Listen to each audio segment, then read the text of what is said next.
Ikaw sa tingin mo, kaya bang patunayan yung tropa mo ay hindi atheist?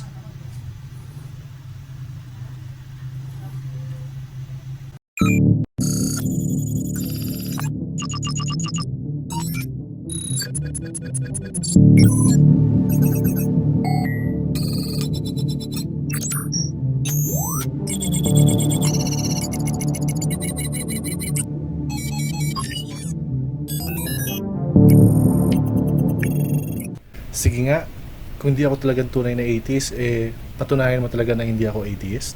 Yan ang madalas na rebuttal ng mga KaMAtis atheists kapag sinasabi ng theist tsaka na atheist na hindi talaga sila atheist. So parang challenge na ito sa mga theist, atheist at agnostic kasi para sa kanila ito yung isa sa mga pinakamahirap na tanong. Oo nga naman, napatunayan mo na nga ba na hindi sila atheist? Paano ka nakasigurado? Kung hindi mo yung masasagot at mapapatunayan, ang ibig yung sabihin nun ay atheist nga sila.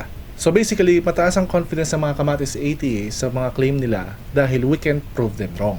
So ano ang sagot ng mga theist, atheist at agnostic dito? Tama sila. Hindi mo yun masasagot. Kasi walang sagot doon. Bakit? Dahil mali ang mismong tanong. Ang tanong na to ay isa ding fallacy.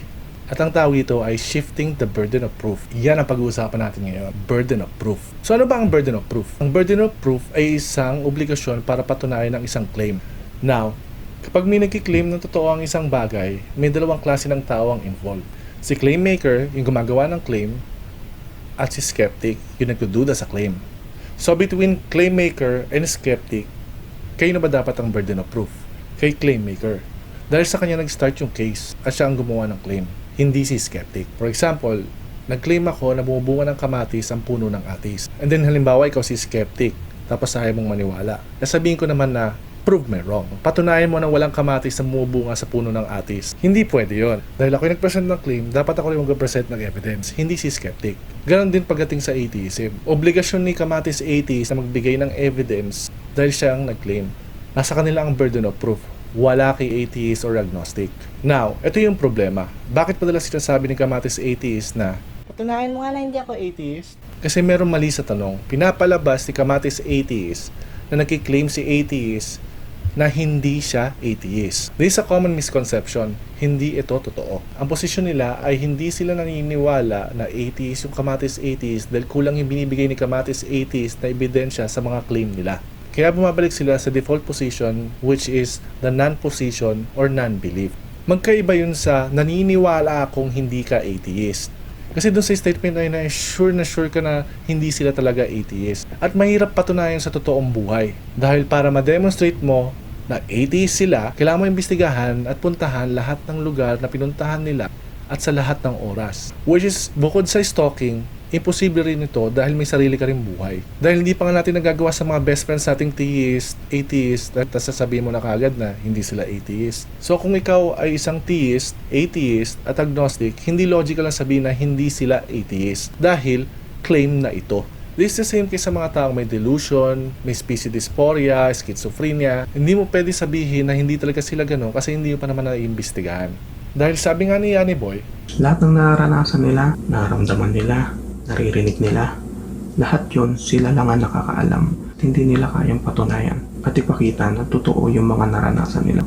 Wala yung pinagkaiba sa mga taong may sakit sa utak. So again, subjective, walang kinalaman sa katotohanan. So possible na totoo. Pero, hindi porket hindi natin kayang patunayan na hindi totoo yung claim, may iniwala ka na kagad na totoo.